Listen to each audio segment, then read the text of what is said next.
Hi guys, Ace back with another video for you, and today we've got the first proper video, to be honest with you, about the Genestealer Cult.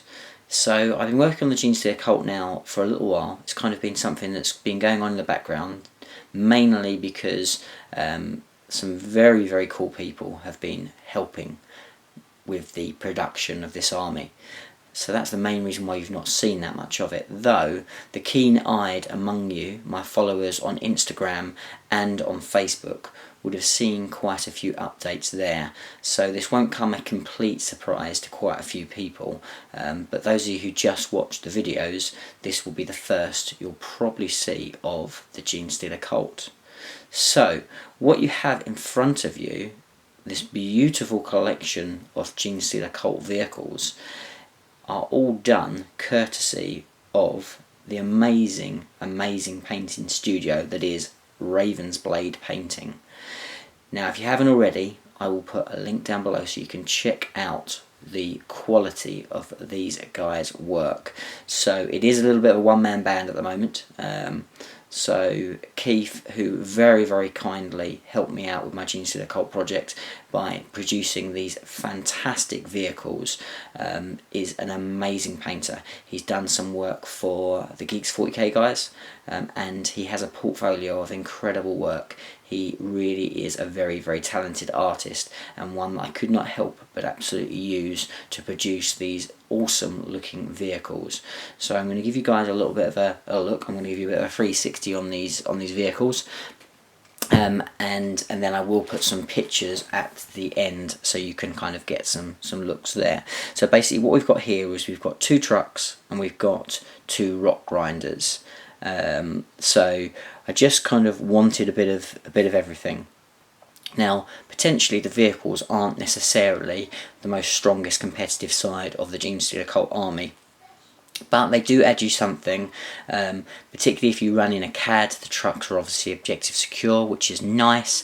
They're assault vehicles, open top, so you know your acolytes and your metamorphs at least can use these to kind of get up the ball quite quickly if they need to, and jump out and cause mayhem. But as I said, they're potentially not the most competitive build, but I do really like the models.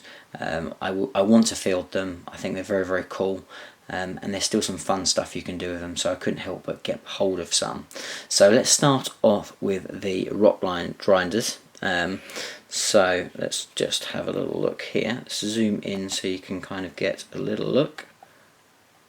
You can see the quality of these.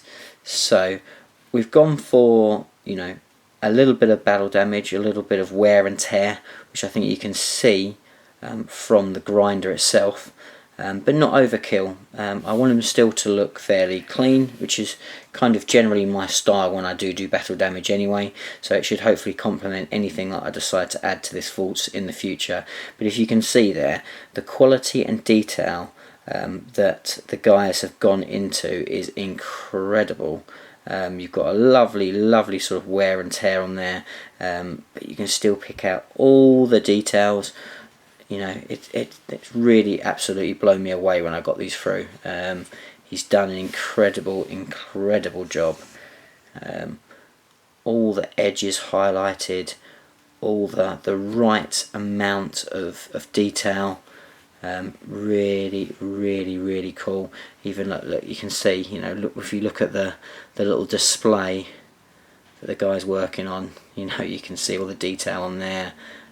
The button, it looks great finish, really nicely executed. The model itself was also assembled as well by them, and they do that for you. Really cool. So that's the Rockgrinder, and what we've gone for is we've gone for the heavy seismic cannons as my general loadout, but if I can just reach behind me, I can show you that we also have the other gun options there as well, that you can see there. So we've got the flamer.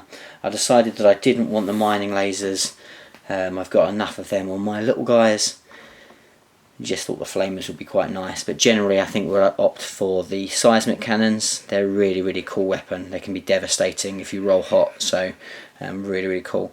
But we've gone for just the one guy manning the top of this one, and we'll move this to one side and we'll bring the other one into focus. So we've got this guy here, let's move him up, and this guy we have two on the top of this. So we've got one manning the heavy stubber as well as the seismic cannon. But again, exactly the same. You know, the consistency of quality is absolutely there. The hazard stripes look very clean, very crisp. It's exactly what you'd want, you know, for an absolute awesome finish. We went for a slightly darker grey than on the box art. I just wanted to look a little bit darker. And obviously what he's also done is replicated the colours of my existing Cult that I did for the Deathwatch box, and he's got that absolutely spot on with the primary blue colour and the more kind of grey stony face that I like to go for on my Cult, which matches in very nicely with my Tyrannid Hive Fleet Voro. So that is the two Goliath, the two Rockgrinders, should I say. And now we're bringing to focus the two trucks. So we've got here, we've got the first truck, and now this guy's he's loose. But you get an idea there of exactly how well he's matched in with my existing force, and how he's gone to town and absolutely gone and picked out all the details on the individual guys as well. So a really nice finish.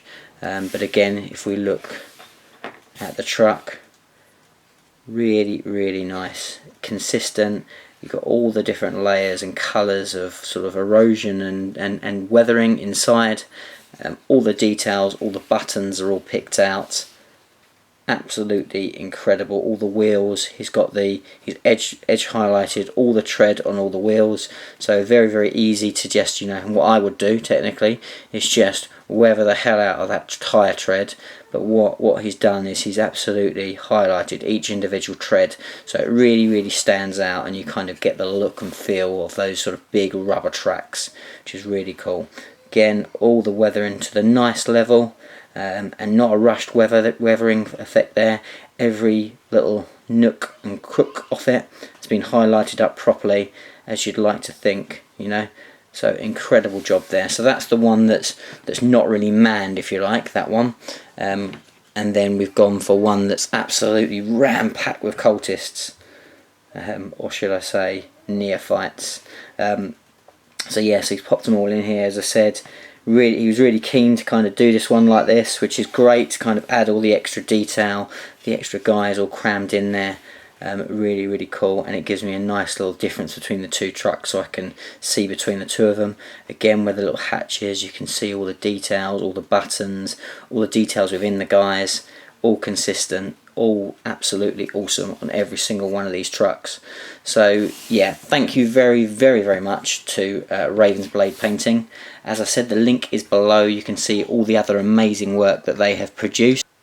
So guys, if you'd like a commission done yourself through Raven's Blade Painting, which I absolutely cannot recommend enough, they are awesome. Turnaround time is fantastic. Obviously that's always with painting studios dependent on the workload, but they will do the best to get back to you as quickly as possible, and the quality, as you see, that they're capable of is insane. So I would heavily recommend that you do. But if you do, I've got a couple of good little treats for you. So the first one is, if you quote Aceface when you contact, you will be entitled to free postage of your miniatures, which will save you quite a bit, particularly if you've gone for a big army commission. That's going to be quite a tasty little saving. So that's one thing that they are offering. Also, on top of that, which is incredible, is if you decide that you'd like to become an Aceface patron, they will also offer you a 10% discount on your painting commission, which is absolutely off the scale awesomeness. So thank you so much, Ravenblade Painting, for offering that perk. but also by becoming an Ace Face Patreon, you help me do what I do. So expect that perk to be updated on the Patreon website very, very soon. Of course, you can get your fantastic Ace Face dice and loads of other bits and pieces in there as well. So it'd be awesome if you'd like to pop over there and support me doing what I do. But anyway, thank you very much, guys, for watching this video. There'll be plenty more on the cult to come. But until the next video, thanks for watching. Bye for now.